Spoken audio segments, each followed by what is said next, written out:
గౌరవనీయులు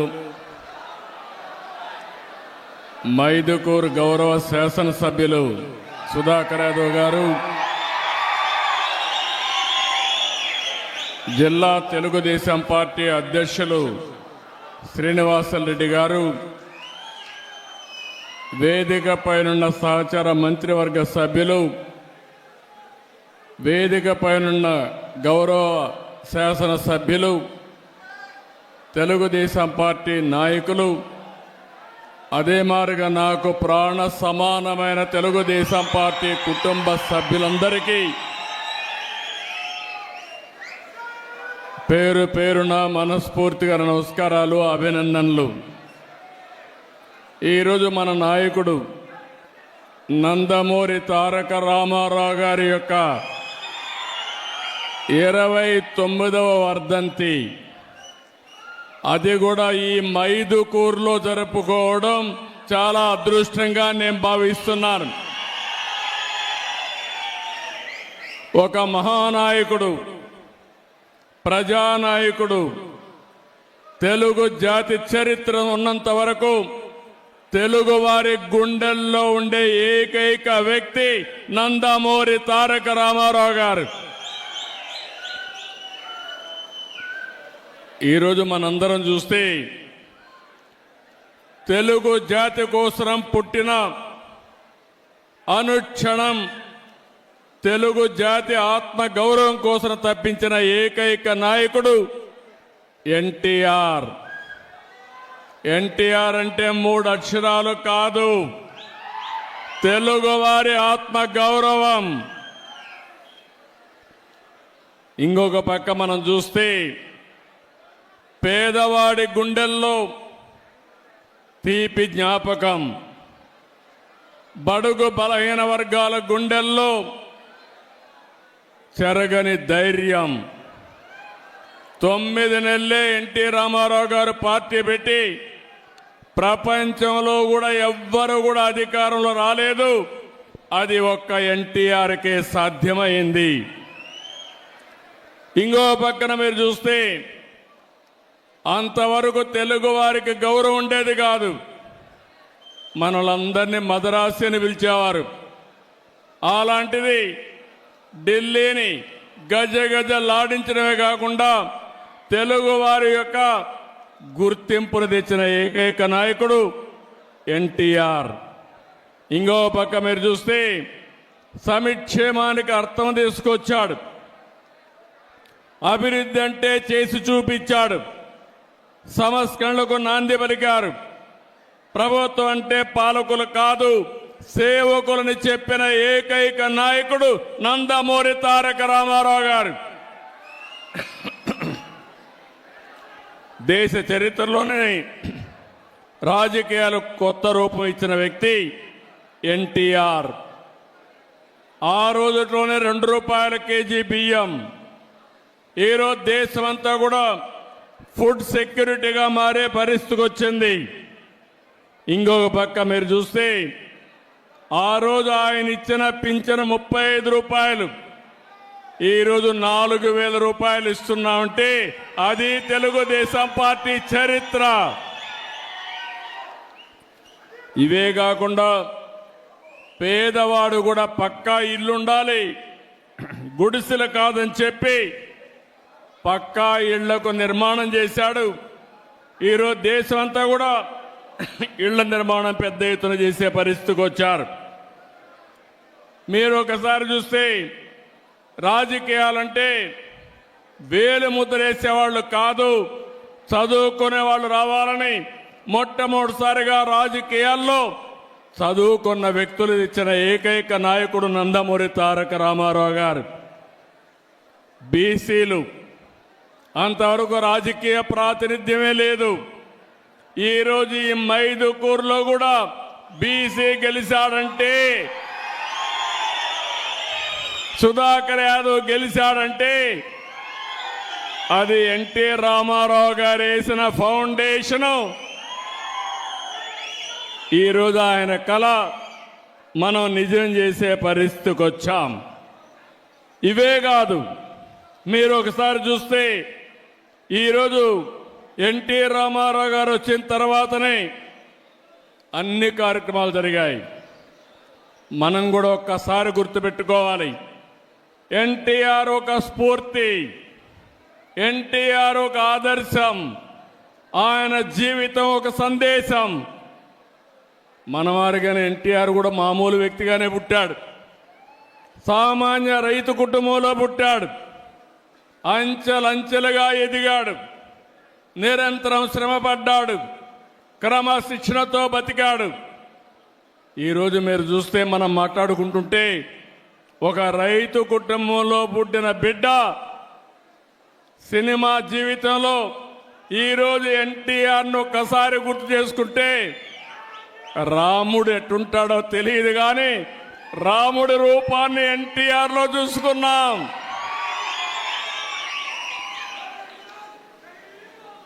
ఒక రాముడే కాదు, ఒక శ్రీకృష్ణుడు అంటారు ఎవరికి తెలియదు. ఇప్పటికి కూడా శ్రీకృష్ణుడు అంటే ఎన్టీఆర్ రూపంలో చూస్తున్నాం. ఇది ఒకటే కాదు, ఆయన జీవితంలో మనం చూస్తే ఇప్పుడే కాదు ఇంకా మళ్ళా పుట్టరు. ఒకవేళ ఆయన చేసిన పాత్రలు చేయాలంటే మళ్ళీ ఎన్టీ రామారావు గారే పుట్టాలి తప్ప ఎవరికి సాధ్యం కాదు. ఇంకొక పక్కన రాజకీయాలు, కొత్త నిర్వచనం తీసుకొచ్చాడు. అంతవరకు చూస్తే రాజకీయాలంతా కూడా దోపిడీకి మారుపేరుగా ఉండే రాజకీయాల్ని ప్రజాహితం కోసం, ప్రజాసేవ కోసం రాజకీయాలను చేసిన నాయకుడు ఎన్టీ రామారావు గారు. మీరు ఒకసారి చూస్తే రాజకీయం అంటే పెత్తందారి విధానం కాదు, పేదల జీవితాలు మార్చేది రాజకీయం అని చెప్పి చేసి చూపించిన నాయకుడు ఎన్టీ రామారావు గారు.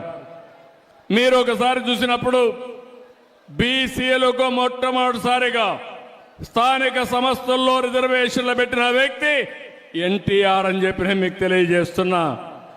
ఇదే కాకుండా మా ఆడబిడ్డలు ఈరోజు ధైర్యంగా మీరు డిమాండ్ చేసి మీ తల్లిదండ్రులు సంపాదించిన ఆస్తిలో సమాన హక్కు అడిగే అవకాశం వచ్చిందంటే అది ఎన్టీఆర్ ఇచ్చినటువంటి వరం, మీ అందరికీ ఆయన ఇచ్చిన చట్టం అని చెప్పి కూడా నేను మీకు తెలియజేస్తున్నా.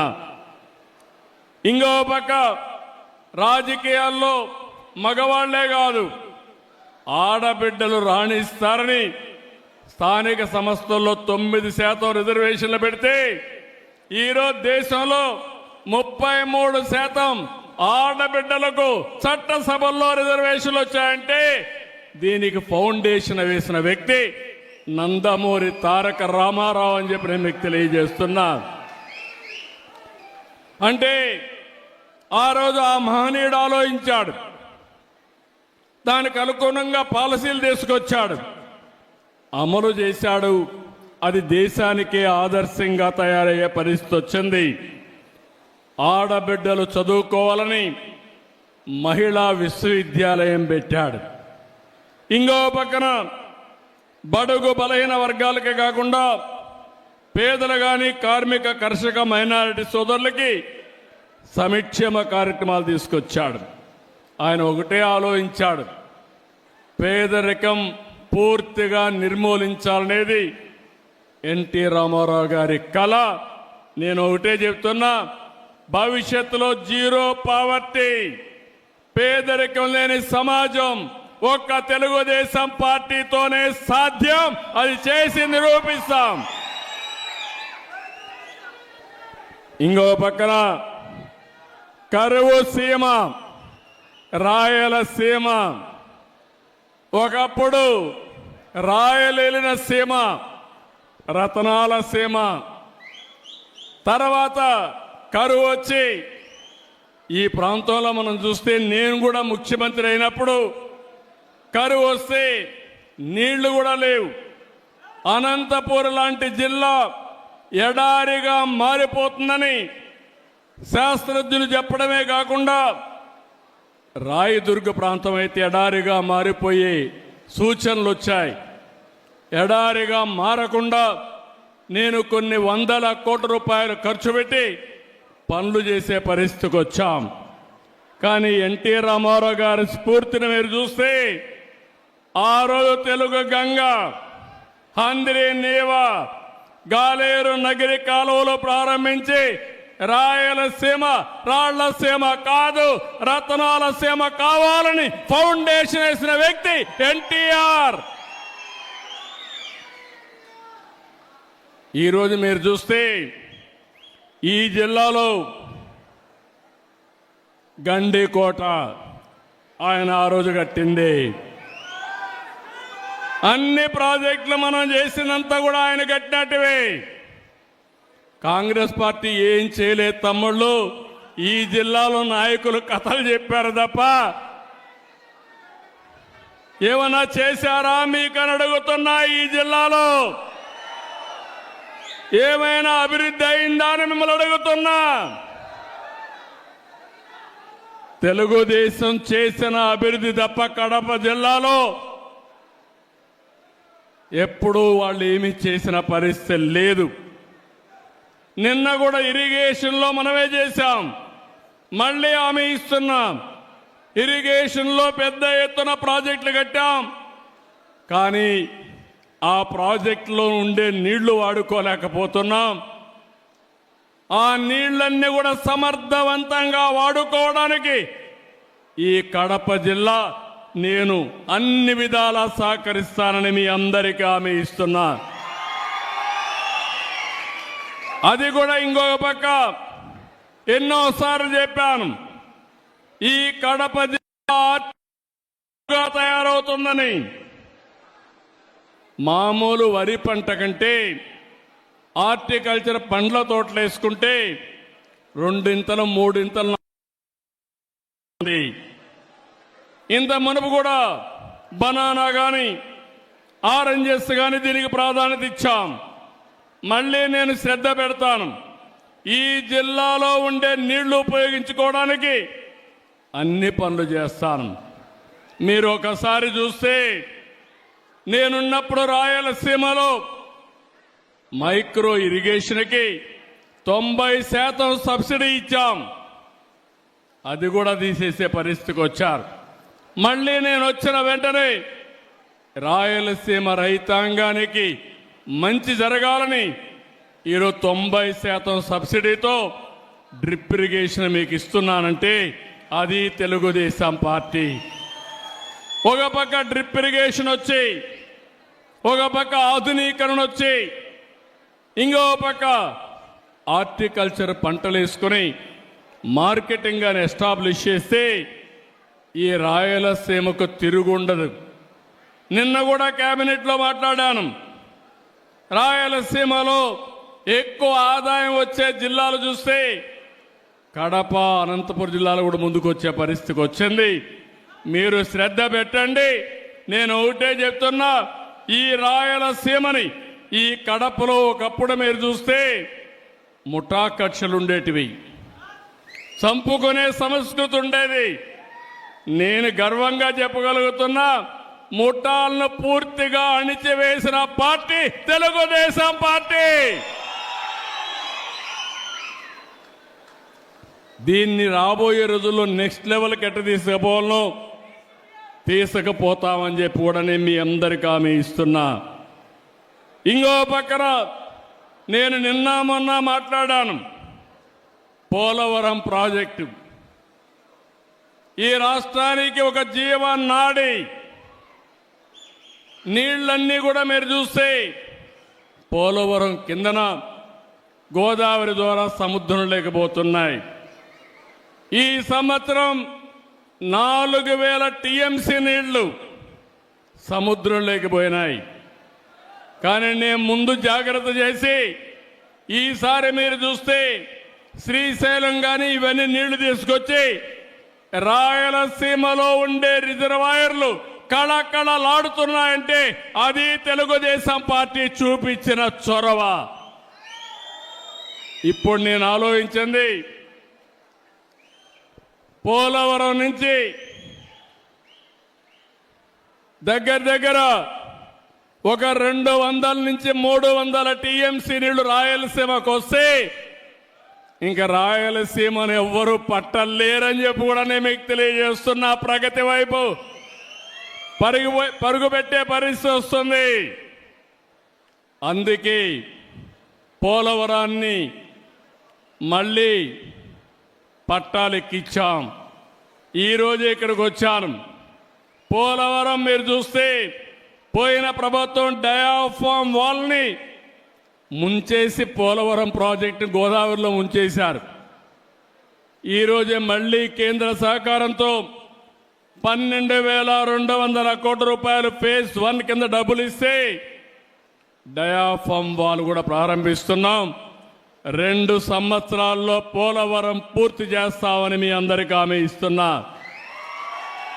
ఇప్పటికీ పోలవరం కృష్ణ అనుసంధానం చేశాం. కృష్ణా డెల్టాలో వాడే నీళ్లు శ్రీశైలం ద్వారా రాయలసీమకి ఇచ్చాం.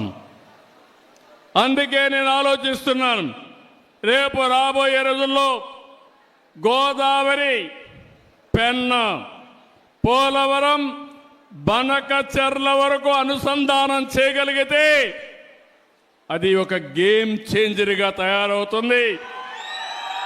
ఇంకా ఇబ్బందే ఉండదు. రాయలసీమ రైతాంగం మీసం తిప్పి బతికే రోజు వస్తుందని చెప్పి కూడా నేను మీకు తెలియజేస్తున్నా. ఎందుకు ఈ మాట మాట్లాడుతున్నానంటే డబ్బులు అవుతాయి. దగ్గర 80,000 కోట్లు కావాలి. పోలవరం అయిపోతుంది.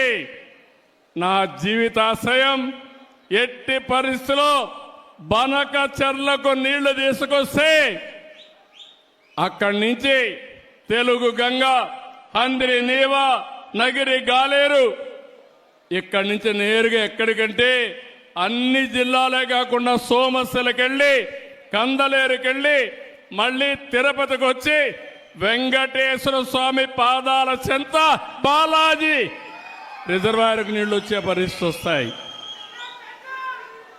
ఇది నా కళ. మీలో కూడా ఆలోచన రావాలి. ఆ రోజు ఎన్టీ రామారావు గారు ప్రారంభించిన జల యజ్ఞం ప్రతి ఎకరాకు నీళ్లు ఇచ్చే బాధ్యత నాదని మరొకసారి మీ అందరికీ హామీ ఇస్తున్నా. ఎట్లొస్తాయని కూడా మీరు ఆలోచిస్తే పోలవరం నుంచి కృష్ణాకు వచ్చిన తర్వాత Nagar Sagar right main canal దగ్గర ఆ నీళ్లు తీసుకొచ్చి అక్కడ ఒక రిజర్వాయర్ కట్టి అక్కడి నుంచి ఇంకా ముందుకు తీసుకుపోతే ఏదైతే వెలుగొండ ప్రాజెక్టు ఉందో అక్కడ కూడా నీళ్లు ఇచ్చి అక్కడి నుంచి నల్లమలై ఫారెస్ట్ కట్ చేస్తే లోపల ఒక టన్నల్ వేస్తే నేరుగా బనకచెర్లకు నీళ్లు వస్తాయి. ఎవరు ఊహ రాలేదు. కానీ నేను అనునిత్యం ఆలోచిస్తున్నా, రాయలసీమ రుణం ఎట తీర్చుకోవాలి. నేను కూడా పుట్టింది రాయలసీమలో, పుట్టా రాయలసీమ బిడ్డ. ఈ రుణం తీర్చుకోవాలనుకున్నప్పుడు రాష్ట్రాన్ని అభివృద్ధి చేస్తాం. కరువు జిల్లాలైన రాయలసీమని అభివృద్ధి చేసే బాధ్యత తీసుకుంటానని చెప్పి కూడా నేను మీకు తెలియజేస్తున్నా. అందుకనే ఇంకో పక్క మీరు ఒకసారి చూసినప్పుడు ఈ నీళ్లన్నీ కూడా సముద్రం లేకపోతున్నాయి. ఈ విషయం మీరు గుర్తుపెట్టుకోవాలి. ఈ సంవత్సరం 5,000 టీఎంసీ నీళ్లు వర్షాలు వచ్చిన తర్వాత సముద్రంలోకి వెళ్ళి ఈరోజు మనం చూస్తే బాగా వర్షాలు వచ్చినప్పుడు నీళ్లన్నీ సముద్రం లేకపోతున్నాయి. వర్షాలు లేనప్పుడు కరువు కాటకాలతో మనం ఇబ్బంది పడుతున్నాం. ఈ రెండు కూడా అనుసంధానం జరగాలంటే, కరువు రహిత రాష్ట్రంగా తయారు కావాలంటే నదుల అనుసంధానమే ఏకైక మార్గం. ఇది సాధ్యం. ఒకప్పుడు ఇంత టెక్నాలజీ లేదు, ఇప్పుడు టెక్నాలజీ వచ్చింది. ఇది చేసి చూపిస్తామని చెప్పి కూడా నేను మీకు తెలియజేస్తున్నా.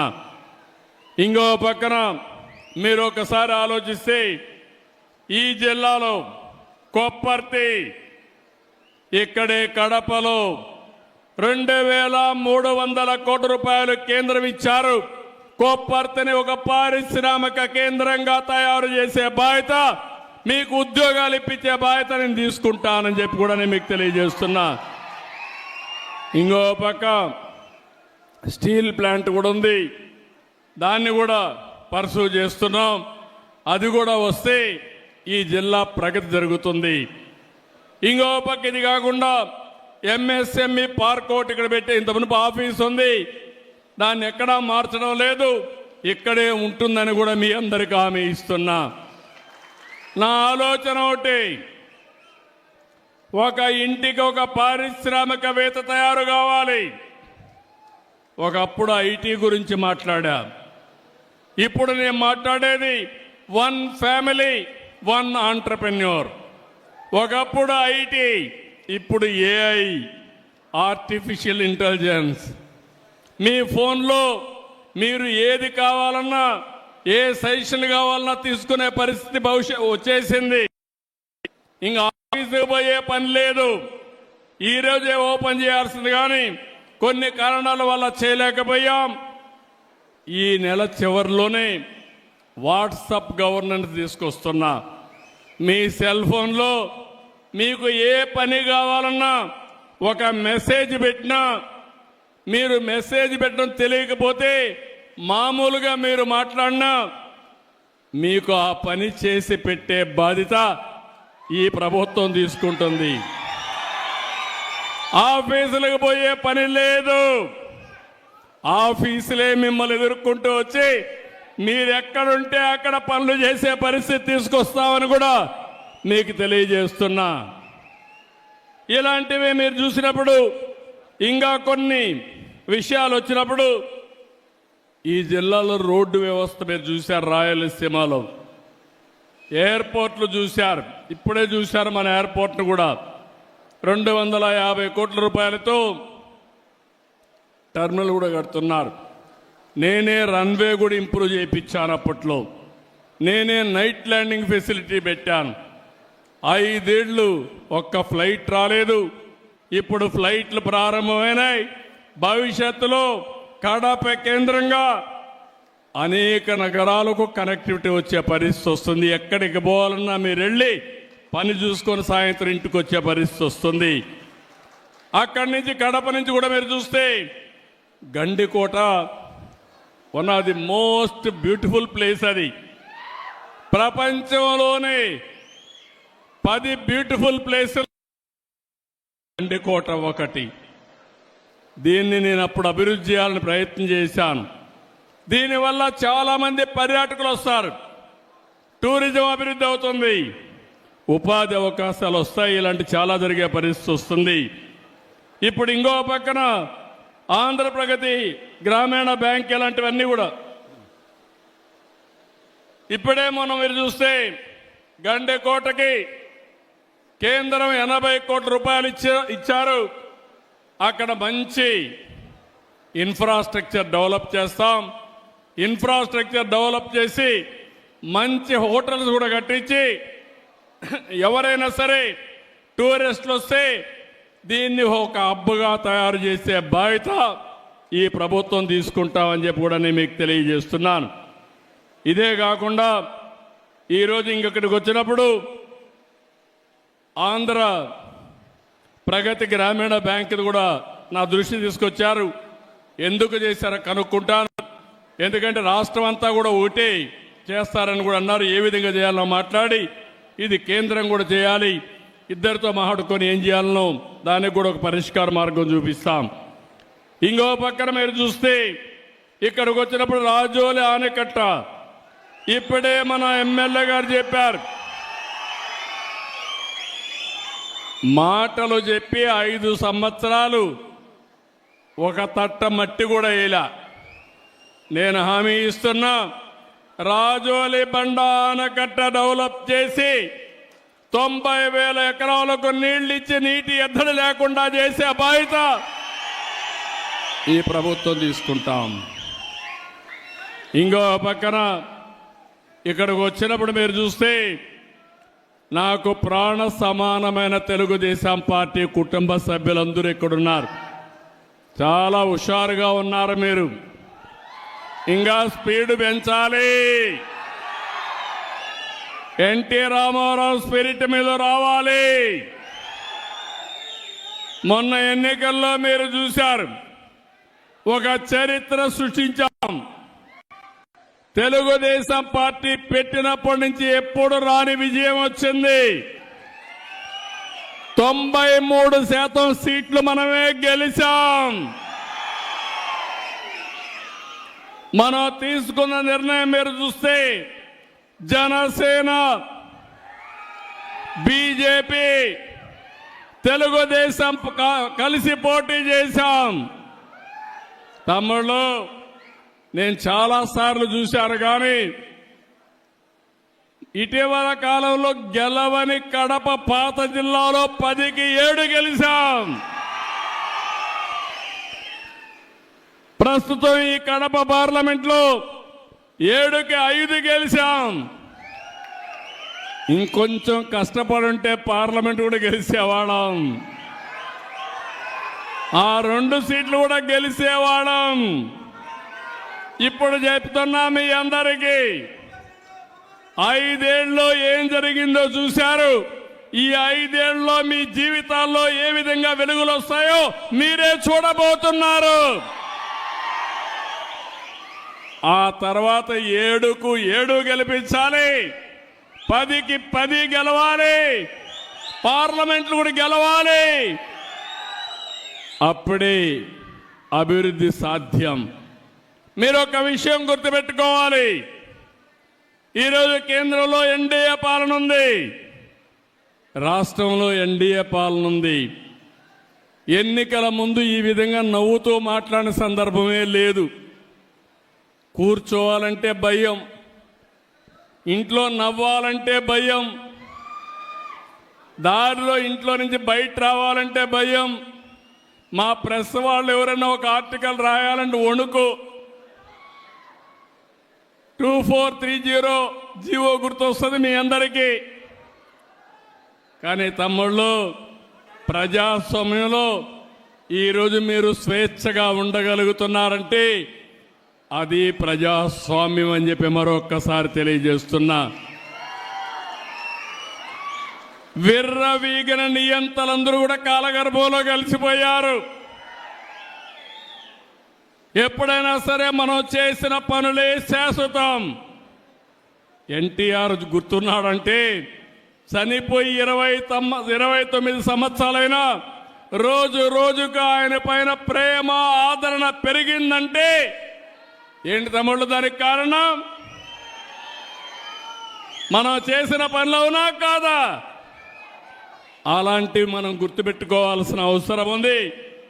ఈరోజు కేంద్రం వచ్చిన తర్వాత నేను కూడా, మీరందరూ ఒక మంచి పని చేశారు. తెలుగుదేశం పార్టీ, ఎన్డీఏ కార్యకర్తలు కూడా కష్టపడ్డారు, మెజారిటీ గెలిపించారు. 21 పార్లమెంటు సీట్లు గెలిపించారు మీరందరూ 25కు. ఇంకొంచెం కష్టపడి ఉంటే 25 గెలిచేవాళ్ళం. అని ఆ 21 సీట్లు ఒక సంజీవనిగా మారాయి. రాష్ట్రం అస్తవ్యస్తంగా ఉంది. వెంటిలేటర్ పైనుండే రాష్ట్రానికి ఆక్సిజన్ కేంద్రం ఇచ్చే పరిస్థితి వచ్చింది. ఈరోజు కష్టాలన్నీ తీరిపోయే పరిస్థితికి వస్తున్నాం, కానీ పూర్తిగా తీరిపోలేదు. అందుకే మీరు ఒక్కసారి ఆలోచిస్తే అమరావతి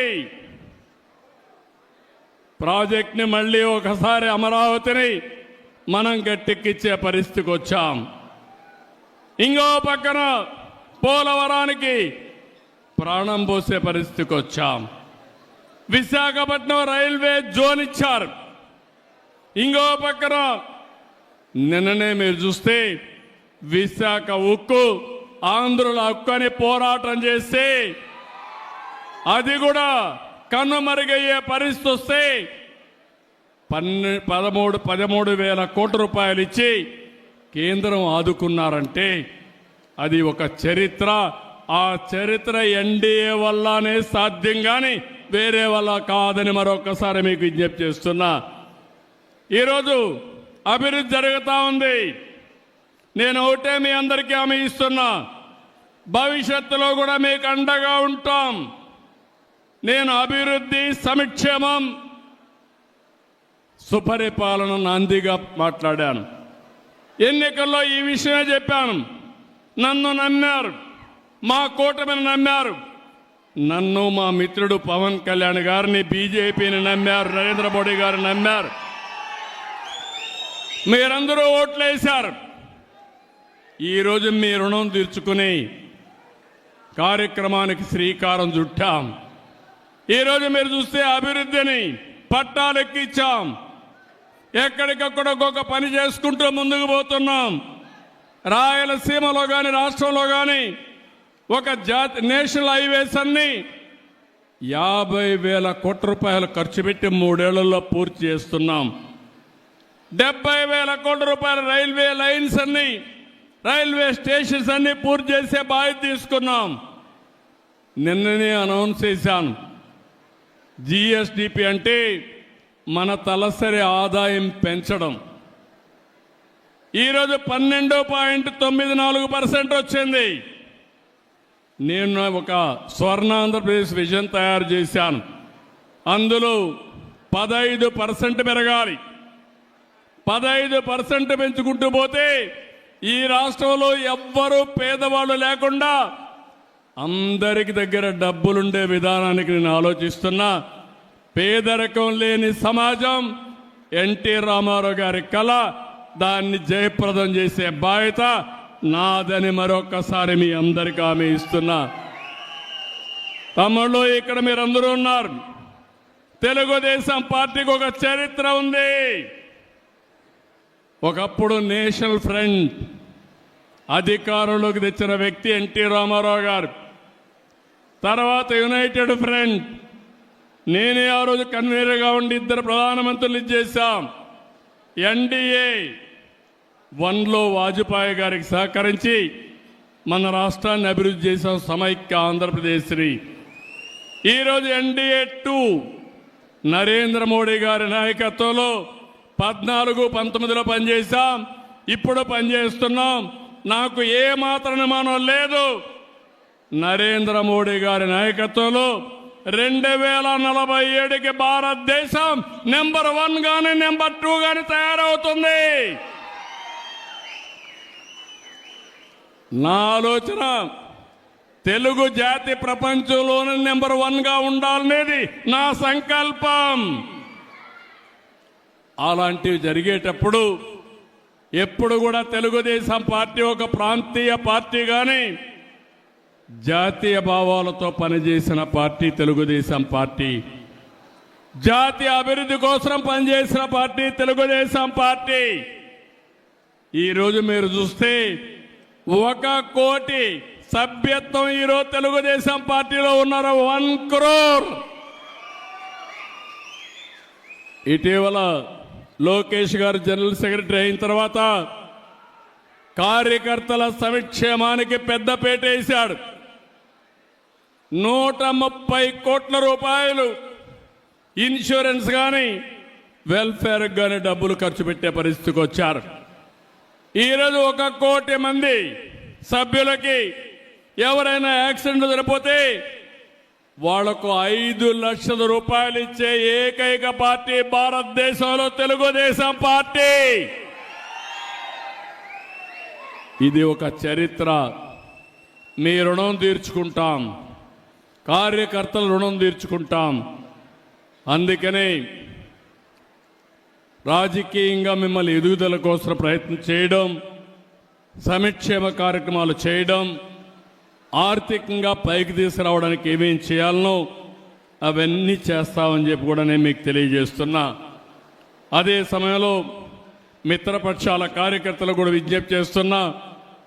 ఎక్కడికక్కడ అందరూ సమిష్టిగా పనిచేసుకుని మళ్ళీ ఎప్పుడు ఎన్నికలు పెట్టినా అఖండ విజయంతో NDA గెలిచే పరిస్థితి మీరు ఉండాల్సిన బాధ్యత మీ మీద ఉంది. ఎప్పుడైతే నేను ఎన్నోసార్లు చెప్పాను, డబల్ ఇంజన్ సర్కార్, కేంద్రం రాష్ట్రంలో NDAనే ఉండాలి. అప్పుడే అభివృద్ధి పరిగెత్తిస్తుంది. అందుకే ఈరోజు చూస్తే డబుల్ ఇంజన్ సర్కార్, డబుల్ ఇంజన్ గ్రోత్ రేట్ వస్తుంది, డబుల్ డిజిట్ గ్రోత్ రేట్ వస్తుంది. రెండు ప్రభుత్వాలు కలిసాం, పనులు చేశాం, 13% అభివృద్ధి జరిగే పరిస్థితి వచ్చింది. జిఎస్టిపి వచ్చింది. ఇది 15-16%కి తీసుకపోతే పేదరికం అనే మాటే ఉండదని చెప్పి కూడా నేను మీకు తెలియజేస్తున్నా. నాకు ప్రాణ సమానమైన తెలుగుదేశం పార్టీ కుటుంబ సభ్యులందరినీ మరొక్కసారి కోరుతున్నా, మీరందరూ కూడా ఇలాంటి ఎన్టీ రామారావు గారి యొక్క 29వ వర్ధంతి సభలో ఒక సంకల్పం చేయాలి. మీ ప్రాంతంలో జీరో పావర్టీని సాధిస్తామని, ఆ జీరో పావర్టీ సాధించిన తర్వాత ఆర్థిక అసమానతలు లేనటువంటి సమాజం కోసం నిరంతరం పనిచేస్తామని మనం ఒక సంకల్పం చేసి ముందుకు పోవాలి. ఇది సాధ్యం. చాలామందికి అనిపిస్తుంది, నేను ముందు మాట్లాడితే, ఒకప్పుడు ఐటీ మాట్లాడితే నన్ను ఎగతాళి చేశారు, సెల్ ఫోన్ మాట్లాడితే ఇదేంటన్నారు, సెల్ ఫోన్ తిండి పెడుతున్నా అన్నారు. ఇప్పుడు సెల్ ఫోన్ లేకపోతే భార్య లేకపోతే భర్త ఉంటాడు, భర్త లేకపోతే భార్య ఉంటుంది, సెల్ ఫోన్ లేకపోతే ఇద్దరు ఉండలేరు. అవునా కాదా తమ్ముళ్ళు అని అడుగుతున్నా. దానికి కూడా ఒక మీనింగ్ ఉంది. సెల్ ఫోన్ అనేది అవసరం, అది ఒక అత్యవసరమైన వస్తువుగా తయారైంది మన జీవితంలో. ఎక్కడికి పోయే పని లేదు, సెల్ ఫోన్ ఉంటే ఒక ధీమా. మీకు ఎక్కడన్నా బిల్లు పే చేయాలంటే ఇమీడియట్గా సెల్ ఫోన్లో ఉంటుంది డబ్బులు. ఎవరికి కావాలంటే వాళ్ళకి పే చేస్తాం. ఎవరైనా జోబీలో పెట్టుకుంటే జోబీ కట్ చేస్తారు, కానీ సెల్ ఫోన్లో పెట్టుకుంటే, పేటిఎంలో పెట్టుకుంటే కట్ చేసే పరిస్థితి ఉండదు. దానికి కూడా పాస్వర్డ్ మీ దగ్గరనే ఉంటుంది. అది అప్లై చేస్తేనే డబ్బులు ఇచ్చే పరిస్థితి వస్తుంది, సెక్యూరిటీ కూడా ఉంటుంది. మీకు ఏ పని కావాలన్నా చేసుకునే అవసరం వస్తుంది. భవిష్యత్తులో మనందరి జీవితాల్లో మీరు గుర్తుపెట్టుకోవాలి, టెక్నాలజీ చాలా ఉపయోగకారిగా ఉంటుంది. అందుకే మీరు చూస్తున్నారు, ఇటీవల నేను పెన్షన్ ఇస్తే ఏ టైంలో ఇచ్చాడు, ఏ స్పాట్లో ఇచ్చాడని 64 లక్షల మంది పెన్షన్నే మానిటర్ చేయగలుగుతున్నారంటే అది టెక్నాలజీ మహిమ అని చెప్పి మీ అందరికీ తెలియజేస్తున్నా. పెన్షన్ తీసుకున్న రోజునే మీకు ఒక IVRS మెసేజ్ వస్తుంది. మళ్ళీ నీకు కరెక్ట్గా చేరిందా, ఎవరన్నా డబ్బులు అడిగారా, లేదంటే ఏదైనా కొట్టేశారని మళ్ళీ అడిగే పరిస్థితి వచ్చిందంటే అది సుపరిపాలనకు దారితీసే పరిస్థితి వచ్చింది. ఇలాంటి కార్యక్రమాలు చాలా వరకు నేను అన్నీ ఆలోచిస్తున్నాను. ఏంటి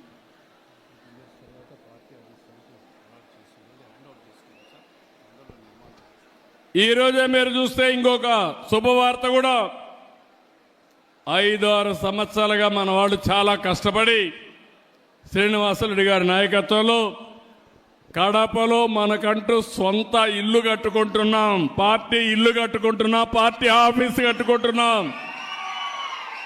దీనికి 2 ఎకరాలు భూమి కూడా ఇచ్చారు, కానీ కావాలి లిటిగేషన్ పెట్టి ఇవ్వకపోతే అన్ని క్లియర్ అయినాయి. నేను ఒకటే ఆదేశిస్తున్నా, 18 నెలల్లో పార్టీ ఆఫీసు పూర్తి చేసి మళ్ళీ ప్రతి ఒక్క కార్యకర్త కడపకు వస్తే సొంత ఇంటికి వచ్చి ఒక కాఫీ తాగే విధంగా 6 months ఓకే. నేను పూర్తిగా చేయాలంటే 18 నెలలను మోడర్న్ టెక్నాలజీ ఉపయోగిస్తానంటున్నాడు. 6 నెలల లోపలనే పూర్తి చేస్తానంటున్నాడు. ఈరోజు జనవరి,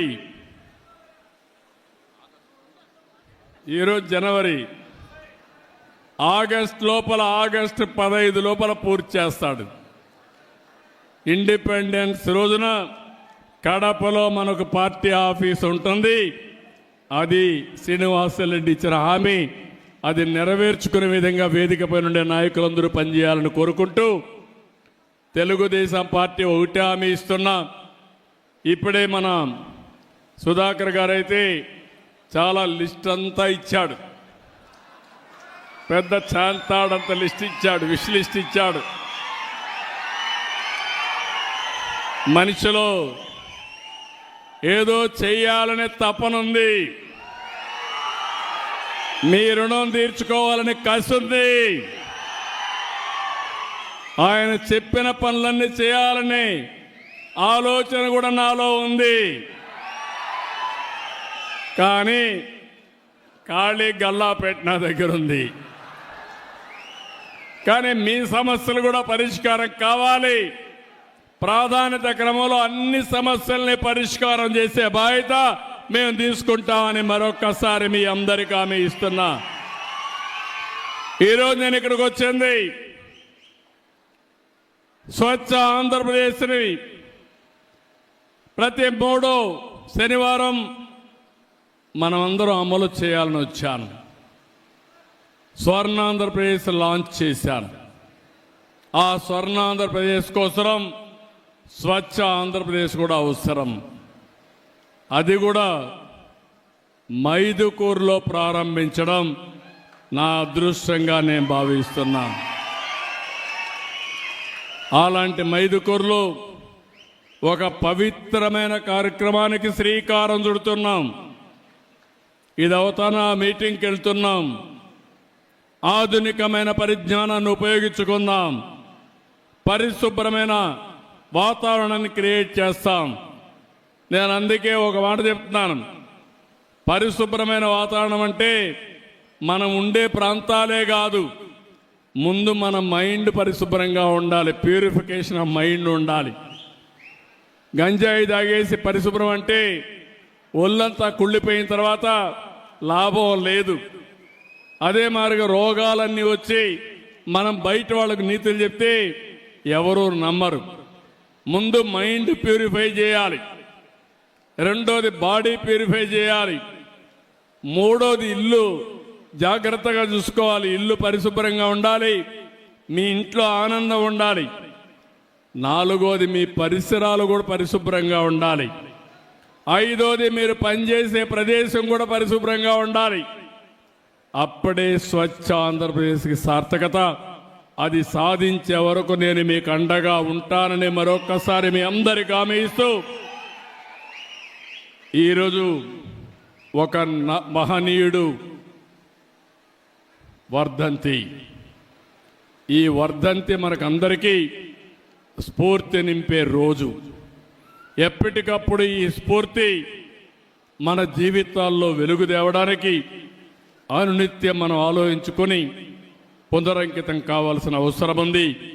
దానికి మీరందరూ ముందుకు రావాల్సిందిగా మరొక్కసారి అందరినీ కోరుకుంటూ, ఈరోజు నా కుటుంబ సభ్యులతో ఈ 1 గంట గడిపిన దానికి ఎంతో ఆనందంగా ఉంది. ఈరోజు మన నాయకుడు ఎన్టీ రామారావు గారికి ఆ పేరు వచ్చిందంటే, నేను ఈరోజు నిలబడుకొని ధైర్యంగా ఇవి చేశానని చెప్పగలిగానంటే దానికి కారణం తెలుగుదేశం పార్టీ కార్యకర్తలు. భుజాలు అరిగే విధంగా తెలుగుదేశం పార్టీ జెండా మోశారు. ఎవరైనా చంపుతా ఉంటే ప్రాణాలు కూడా లెక్క పెట్టుకోకుండా తెలుగుదేశం పార్టీ జెండా మోశారు. ఇక్కడి ప్రొద్దుటూరులో నందం వెంకట సుబ్బయ్య ఇప్పటికి కూడా నాకు జ్ఞాపకం ఉన్నాడు. ఒక అవినీతి పైన పోరాడితే ఆ రోజు జరిగిన దారుణం మనం చూస్తే బాధేస్తుంది. కానీ అలాంటి వారి స్ఫూర్తి మనలో ఉంది. ఆ కార్యకర్తల స్ఫూర్తి ఈరోజు తెలుగుదేశం పార్టీకి శ్రీరామ రక్ష.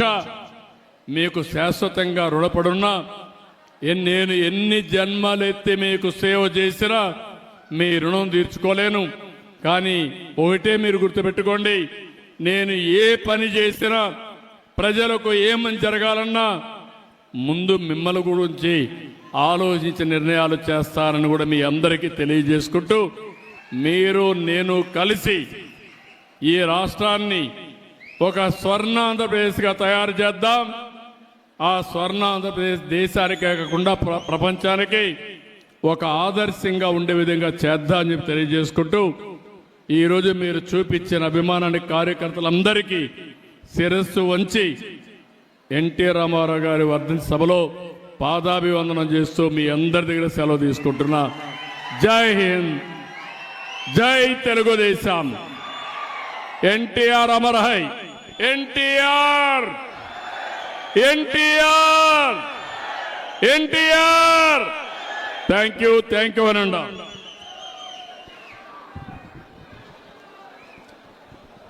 ప్రతి ఒక్కరూ తప్పనిసరిగా యూట్యూబ్లోకి వెళ్ళి కడప వార్తను లైక్ చేయండి, సబ్స్క్రైబ్ చేయండి. ఇట్లు మీ జి రమణయ్య, ఎడిటర్, కడప వార్త.